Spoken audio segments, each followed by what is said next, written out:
पिछले क्लास में जाइलम एवं उनके प्रकार पढ़ लिए हैं कि वह कितने प्रकार का होता था। जाइलम कितने कोशिका से बने होता है, अर्थात उसके कितने अवयव होता है। अभी पढ़ना है फ्लोएम कि फ्लोएम क्या होता है, यह कितने कोशिका से बने होते हैं, कहाँ कहाँ पाए जाते हैं। फ्लोएम पहले होता क्या, फ्लोएम है क्या? मतलब एक पादप उत्तक है जिसमें किसका प्रकार है, जटिल उत्तक का ना। जटिल उत्तक का दो प्रकार है, एक जाइलम एक फ्लोएम। इसी जटिल उत्तक को क्या बोला जाता है, संवहन उत्तक भी बोला जाता है। या तो बोलो जटिल उत्तक का प्रकार या बोलो संवहन उत्तक। संवहन उत्तक का दो प्रकार, एक जाइलम एक फ्लोएम। जाइलम पढ़ लिया, अभी पढ़ना क्या है, फ्लोएम पढ़ना है।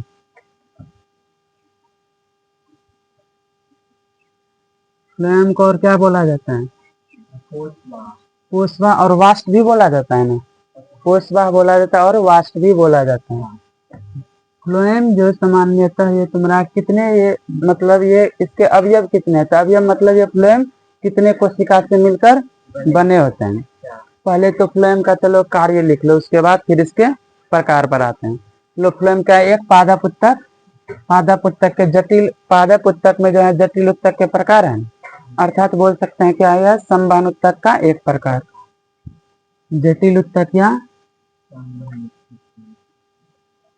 जटिल या संवहन उत्तक, संवहन उत्तक का क्या है, एक प्रकार।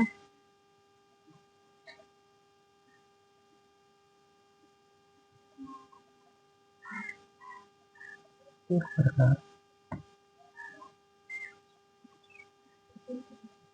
जिसका कार्य क्या है, इसका कार्य क्या है, इसका कार्य है भोजन का संवहन करना। किस दिशा में, नीचे से ऊपर, ऊपर से नीचे, या कहाँ से, सभी दिशा में। यानी ये बनता कहाँ पर, मुख्य रूप से तुम्हारा पत्ती में बनता है। पत्ती में, अब जहां तक मतलब भोजन को जहां जहाँ, क्या पत्ती को ही सिर्फ भोजन की आवश्यकता है, पेड़ पौधे में सभी भाग को चाहिए, जड़ को भी चाहिए, तना को भी चाहिए, प्रत्येक भाग में। तो ये फ्लोएम क्या करता है, सभी भाग में भोजन को पहुंचाता है।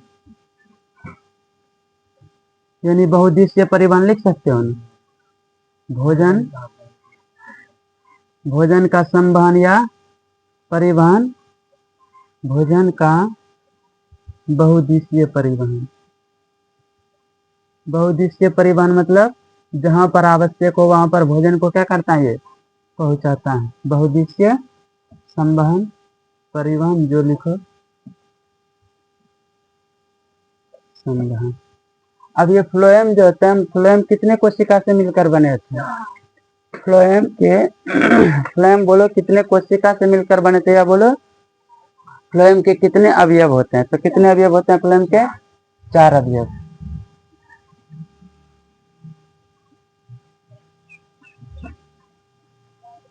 फ्लोएम के 4 अवयव। 4 अवयव का मतलब क्या हुआ कि फ्लोएम में 4 कोशिका पाए जाते, अर्थात फ्लोएम 4 कोशिका से बना होता है। चारों का नाम क्या है, इसको रुक जाओ। फ्लोएम के 4 अवयव, और फ्लोएम को सामान्यतः जीवित उत्तक बोला जाता है। फ्लोएम या इसे सामान्यतः जीवित उत्तक, इसे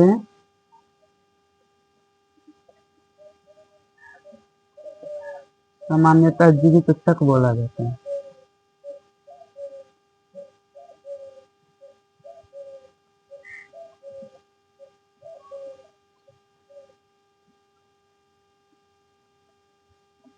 यानी ये पूरा तरह क्या होते हैं, जीवित नहीं होते हैं, तो बोला जाता है। इसलिए क्या लगा यहाँ सामान्यतः। अब क्यों सामान्यतः बोले तो वो आगे समझाएंगे एक एक करके। इसके फ्लोएम के 4 अवयव होते हैं ना, चारों अवयव का नाम लिखते हैं मुख्य रूप से। चालनी नलिका, या इसी को बोलते हो क्या, सिव ट्यूब भी। चालनी नलिका, या इसी को बोलते हो सिव ट्यूब।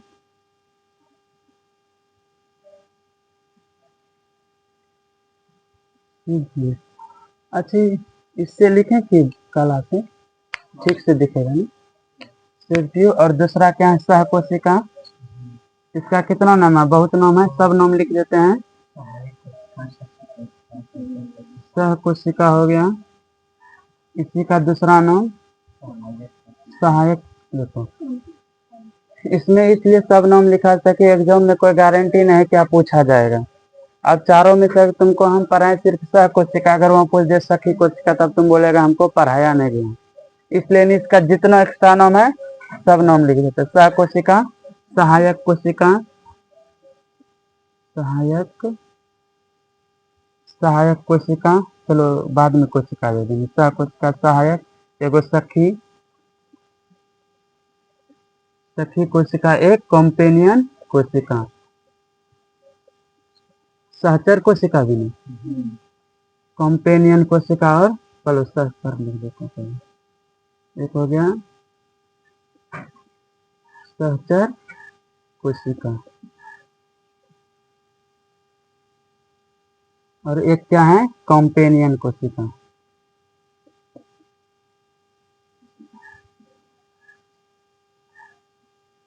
कॉम्पेनियन कोशिका, ये सब किसका नाम है? एक ही का नाम है ना। और तीसरा इसमें क्या हो गया? फ्लोएम तंतु बोलो या फ्लोएम रेशे बोलो या वास्ट तंतु। इसमें दो नाम लिख देते हैं, ठीक। जो तुमका पूछा था फ्लोएम तंतु लिख देते हैं, लेकिन नाम आज सब रखना है। फ्लोएम तंतु, इसी को कोई क्या बोला था? वास्ट तंतु या फ्लोएम रेशे या वास्ट रेशे बोल सकते हैं। और चौथा क्या है? Phloem मृदुतक, phloem मृदुतक। मृदुतक आप पहले पढ़े, मृदुतक किसको बोलता है? पैरेन्काइमा को। तो क्या यहाँ लिख सकते हैं फ्लोएम, फ्लोएम पैरेन्काइमा? यानी तुम सीधा समझो फ्लोएम के जगह वास्ट आ सकता है, और यानी फ्लोएम के जगह तुम यहाँ चलो लिख देते हैं फ्लोएम, या क्या होगा वास्ट, या इसी को पोषवाह भी बोलते हो ना। इसके जगह कुछ भी आ सकता है तुम्हारा नाम में।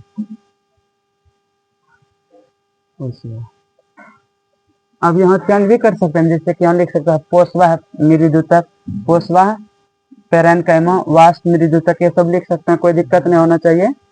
यानी तुम्हारा कितना होता है सामान्यतः जो फ्लोएम उत्तक कितने का बनाते हैं, कितने कोशिका से? या तो इससे पूछेगा फ्लोएम के कितने अवयव होते, क्या बोलोगे? 4। अब क्या ये तुम जो ये 4 पढ़ते हो किसमें पता है? पुष्टि पादप में। किसमें पढ़ते हो? पुष्टि पादप। यानी तुम्हारे सिलेबस में जो इसका अध्ययन पूरा विस्तार का वो किस पौधे से रिलेट? पुष्टि पादप से, जिसको बोलते हो आवृत्त बीज या एंजियोस्पर्मी। पुष्टि पादप या इसी को क्या बोलते हो? आवृत्त बीजी,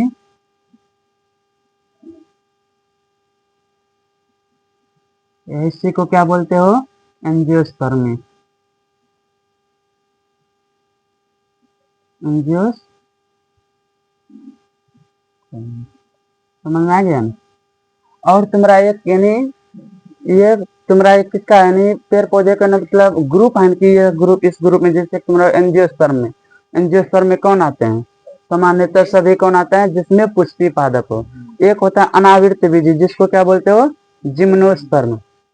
अनावृतिया ये तुम्हारा इसमें एक आता है क्या? जिम्नोस्पर्म। यह सिर्फ देखो पुष्टि पादप इसमें सिर्फ तुम्हारा सहकोशिका है ना, सिर्फ इसमें पाया जाता है। सहकोशिका यानी 4 इसके अवयव होते हैं ना। जिम्नोस्पर्म के भी 4 अवयव होते हैं, यानी जिम्नोस्पर्म में जो फ्लोएम पाते हैं उसके भी 4 अवयव होते हैं, लेकिन ये चारों नहीं होते। उसमें ये 3 तो होता है, ये एक चेंज रहता है। इसलिए सहकोशिका तुम्हारा सिर्फ किसमें पाया जाता है? पुष्टि पादप एंजियोस्पर्मी। और सब तो पाया जाता है सभ्य में। सहकोशिका सिर्फ इसमें पाए जाते हैं, बाकी तुम्हारा टेरिडोफाइटा और वो जिम्नोस्पर्म में नहीं पाया जाता है। कौन? सहकोशिका। और तुम्हारा वैसे भी चालनी नलिका, इसमें है चालनी नलिका, लेकिन उस दोनों में नाम क्या होता है? चालनी कोशिका। अब ये मिस्टेक नहीं, तुम्हारा ये पुष्टि पादप में चालनी नलिका होता है, लेकिन उसमें क्या होता है? टेरिडोफाइटा में चालनी कोशिका, और वो जिम्नोस्पर्म में उसमें भी चालनी कोशिका। तो इसका एक डायग्राम बनाए कि डायग्राम बनाते हैं, फिर समझ में आएगा सही से। चलो फ्लोएम उत्तक का डायग्राम बनाते हैं।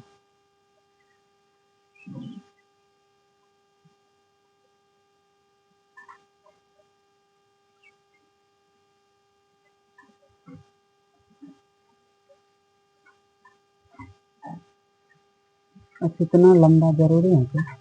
छोटा है।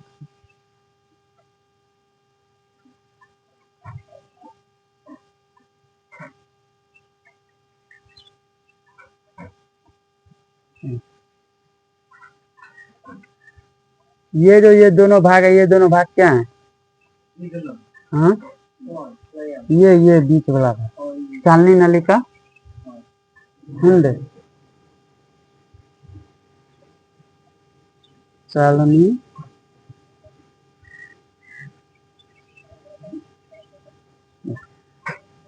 अच्छा, इसमें सब अलग अलग पढ़ना है। इसको ऊपर वाले में मिटा जाए, डायग्राम बताएंगे, इसके 4 अवयव होते हैं ना, चारों अवयव को अलग अलग समझाते चले जाएंगे। डायग्राम में जैसे जिस भाग का बोलेंगे उस भाग को लिखते चले जाएंगे। इतना को मिटाएं अभी, यहाँ तक आ गया ना समझ में ठीक से? इसको मिटाते हैं फिर।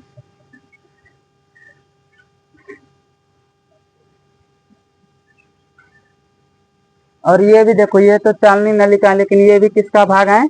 चालनी नलिका का ही भाग है। नाम अलग है लेकिन ये भी भाग किसका है? पूरे चालनी नलिका का। अगर सिंपल बोले चालनी नलिका इसको बोला था, लेकिन भाग ये भी है इसका। समझ में आ गया ना? तो अभी तुम्हारा अब इसमें सबसे पहला जो अवयव होता है, और ये जो पढ़ रहे हो किसमें तुम? पुष्टि पादप में। हाँ, ये तुम्हारा क्या है? चालनी नलिका। तो पहले चालनी नलिका हेडिंग देते हैं। फिर ये डायग्राम किसका बन रहा है? चालनी नलिका का, फ्लोएम का ना। हाँ, चालनी नलिका नंबर 1 में आता है। चालनी नलिका या शिव ट्यूब। शिव ट्यूब क्या है? इंग्लिश नाम है ना, लेकिन फिर भी वो हिंदी में भी पूछ देता है शिव ट्यूब क्या होता है। चलो, ये क्या है? ये चालनी नलिका है ना। तो ये क्या होता है तुम्हारा? इसका आकार कैसा होता है? लंबी नलिकाकार और बेलनाकार। नलिकाकार मतलब क्या हुआ? बेलनाकार ही हुआ ना। इसका आकार क्या होता है? चालनी आकार क्या लिखोगे? आकार लंबी नलिकाकार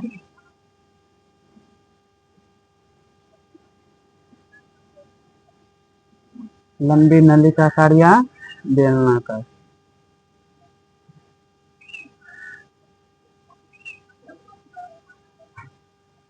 ठीक है, अब इसमें तुम्हारा ये, अब इसमें जीव द्रव पाए जाते हैं कि नहीं? चालनी नलिका में जीव द्रव पाए जाते हैं, लेकिन इसमें केंद्रक नहीं पाए जाते हैं। चलो पहले इसके भाग लिखते हैं, पहले किसको क्या कहते हैं, उसके बाद इससे समझाते समझाते हो। ये तुम्हारा चालनी नलिका। और ये क्या होता है? ये तुम्हारा ऐसे जुटा रहता है, ये ऐसे करते हैं। समझ में आ रहा है ना? हाँ रे विक्रम,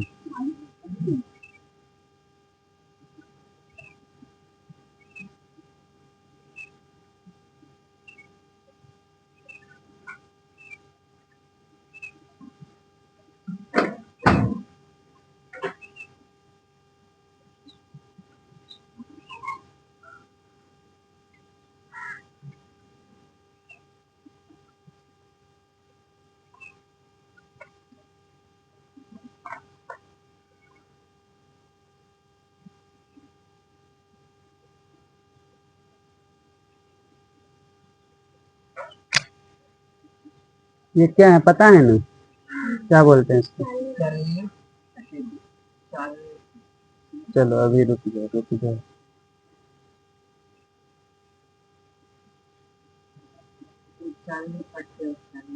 हम्म,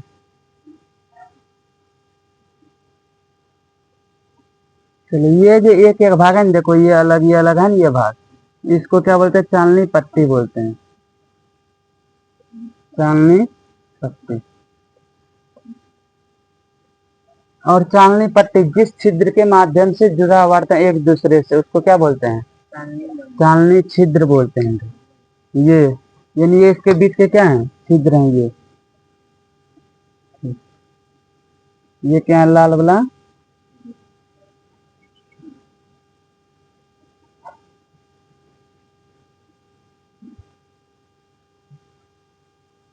अच्छा ये छिद्र तुमको ये बताओ कैसा दिख रहा है, अनुप्रस्थ या अनुदैर्ध्य? अनुप्रस्थ अनुदैर्ध्य समझता है? अनुप्रस्थ मतलब जो कि लंबवत खड़ा रहता है खंभे के जैसा नीचे से ऊपर, वो उसको कहते क्या? अनुदैर्ध्य। अनुदैर्ध्य अनुदैर्ध्य का मतलब क्या होता है? वो लंबवत खड़ा रहता है नीचे से ऊपर खंभे के जैसा। और अनुप्रस्थ क्या होता है? रेखा जैसे क्षितिज में, जैसे ये मान अगर ये बत्ती है ना, अगर ऐसे खड़ा है तो इसको क्या बोलोगे? अनुदैर्ध्य। अगर ये ऐसे है तो इसको, तो ये बताओ जो ये छिद्र है वो अनुप्रस्थ है या अनुदैर्ध्य? अनुदैर्ध्य है ना, ये नहीं बोल सकते चालनी नलिका में जो छिद्र होता है कैसा होता है? अनुदैर्ध्य होता है। अब क्या बोलोगे? ये तुम्हारा ये क्या बोलेंगे? क्या चालनी पट्टी है ये अलग, फिर ये तुम्हारा चालनी छिद्र, लेकिन इस सबको जरूरत है एक साथ क्या बोल सकते हैं? चालनी नलिका। नहीं समझ आ रहा है?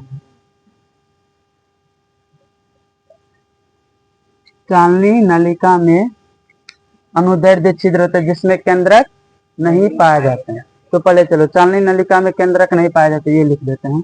यह क्वेश्चन रहता है चालनी नलिका में वयस्क अवस्था में केंद्रक नहीं पाया जाता। इसका मतलब क्या? जब वो न्यू रहता है ना, वो चालनी नलिका शुरू शुरू में जब पेड़ पौधा मान लो जब वो न्यू रहता है, मतलब उसका क्या धीरे धीरे वो क्या करता है? वृद्धि ही करता है, तो उस टाइम उसमें केंद्रक होता है। लेकिन जब वही वृद्धि करके पूर्णतः वृद्धि कर लेता है वो, यानी उसको बोल सकते पूर्णतः क्या हो गया है? पेड़ पौधा। अब मतलब जैसे कि तुम्हारा ऐसे देखने में नहीं लगता ये अभी मतलब न्यू है या कितना इसका हो गया है। जैसे कि तुम अभी कोई पौधे देखते हो, अगर उसको रूम लगाते हो और बाद में उसको जब देखते हो कई दिन के बाद, कई दिन में महीना साल भी हो सकता है, अगर बड़ा पौधा तो दोनों में फर्क दिखता है ना। यानी जब न्यू रहता है शुरू शुरू में उसमें क्या होता है? केंद्रक होते हैं। जब वही वयस्क अवस्था है तो उसमें केंद्रक नहीं होते। या सिंपल उसमें लिखा रहता क्या? चालनी नलिका में केंद्रक नहीं पाए जाते हैं, लेकिन जीव द्रव पाए जाते हैं ना। चालनी नलिका में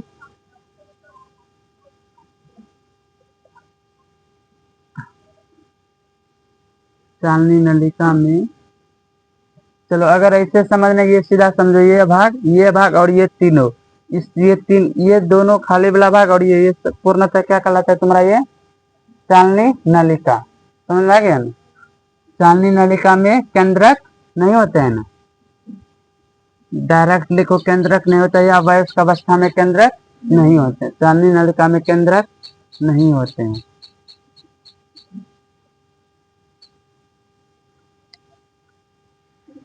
तथा ये जीवित होते हैं कि मृत? ये जीवित होते हैं।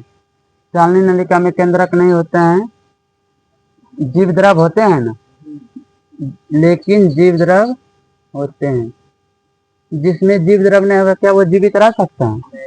जो जीवित है इसका मतलब जीव द्रव है, उसमें क्या होता है? लेकिन जीव द्रव इसमें होता है, केंद्रक नहीं होता है ना। अब चालनी नलिका में केंद्रक नहीं होते हैं लेकिन जीव द्रव होते हैं, और इसमें तुम्हारा आ जाता है क्या? केंद्र क्या चालनी नलिका मृत है या जीव द्रव पाया जा रहा है तो मृत होगा कि जीवित? जीवित होगा। यह जीवित कोशिकाएं या जीवित, यह जीवित होते हैं, यह जीवित होते हैं। चलो चालनी पट्टी और ये जो छिद्र है अनुप्रस्थ छिद्र है ना, लिख सकते हो इसमें अनुप्रस्थ छिद्र होते हैं, इसमें अनुप्रस्थ छिद्र होते हैं।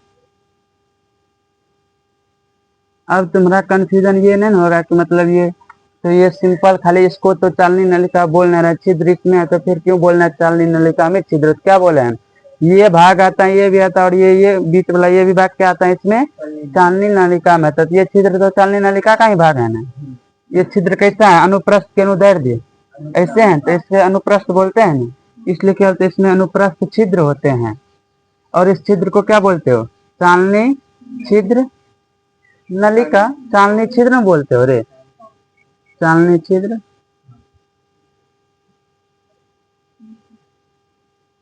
और इसमें तुम्हारा तत्व रेशे जैसा संरचना पाया जाता है, उसको क्या बोलते हैं?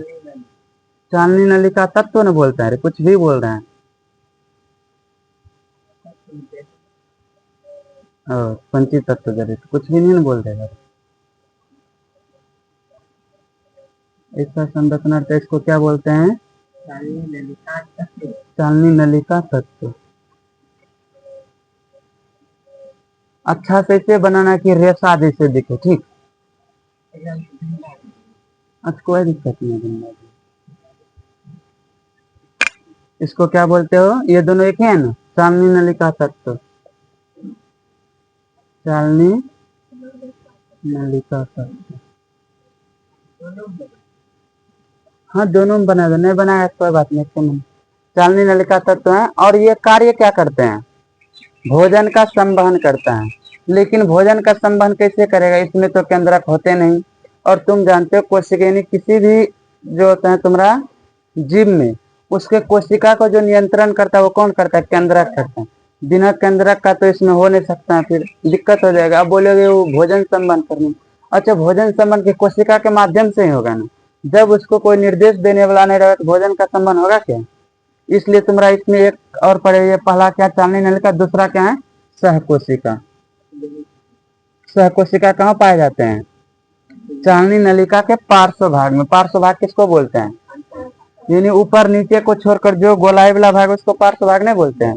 जैसे अगर ये बोले नीचे वाला भाग छोड़ दो ऊपर वाला भाग छोड़ दो, ये अगर ये भाग तुम्हारा पार्श्व भाग बोलते हो, तो इसके ये इसी में ना आ रहा है। जैसे अगर ये इसी भाग में ये पाया जा रही है, इसमें तुम्हारा क्या होता है, केंद्रक होते हैं।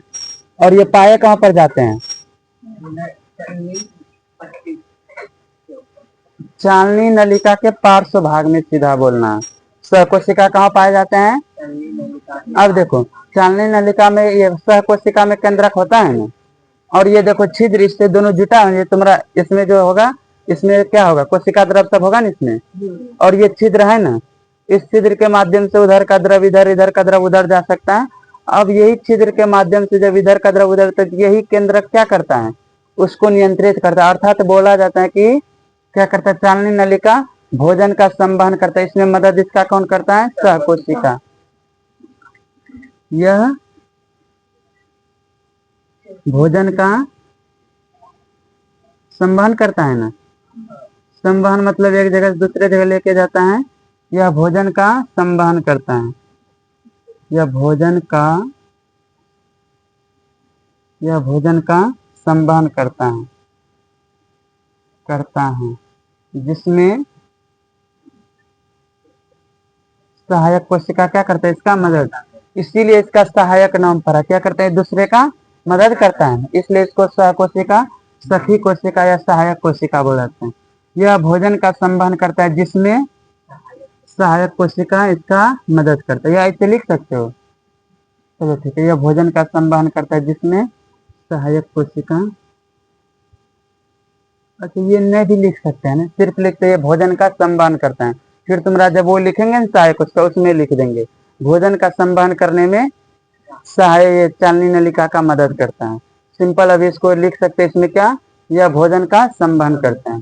तुमको पूछा जाए भोजन का संवहन कौन करता है, क्या बोलोगे, चालनी नलिका। वो तुम्हारा ये करता नहीं है, सिर्फ ये क्या करता है, मदद करता है। इसमें केंद्रक नहीं पाया जाता है, ये अपना केंद्रक के द्वारा नियंत्रित करता है और सही से उसमें उसको मदद करता है।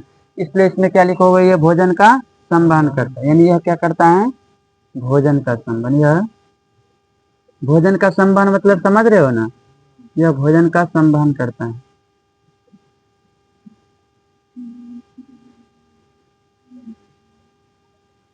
चलो अब दूसरा है सहायक कोशिका, हो गया नहीं, ये इतना हो गया तो बहुत हो गया। अब इसमें तुम्हारा दूसरा क्या आएगा, सह कोशिका या सखी कोशिका, उसी को क्या बोलते हो, कॉम्पेनियन कोशिका। तो यहाँ लिखते हैं सहायक कोशिका, सहायक कोशिका। चलो थोड़ा फास्ट करना पड़ेगा, ठीक। इसी को क्या बोलते हो, सहायक कोशिका भी, सहायक तो ये गई, इसी को कॉम्पेनियन कोशिका भी बोलते हो। और तुम्हारा ये देखो, ये इसमें भी पाए जा सकते हैं ना, इसमें नहीं पाए, कैंची पता नहीं, इसमें जीव द्रव्य तुम्हारा, आप देखो इसमें केंद्रक पाया जाता है ना, इसमें इसमें केंद्रक व जीव द्रव पाए जाते हैं। इसमें केंद्रक व जीव द्रव पाए जाते हैं। और ये कार्य क्या करते हैं? भोजन के संवहन में चालनी नलिका का मदद, यह भोजन के संवहन में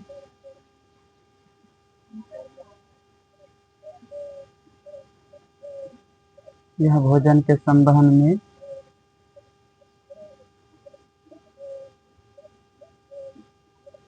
चालनी नलिका का मदद करते हैं।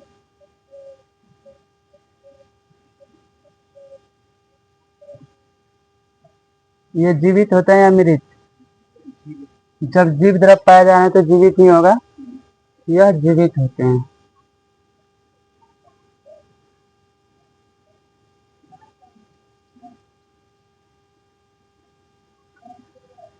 प्रिंस, रुको रुको प्रिंस,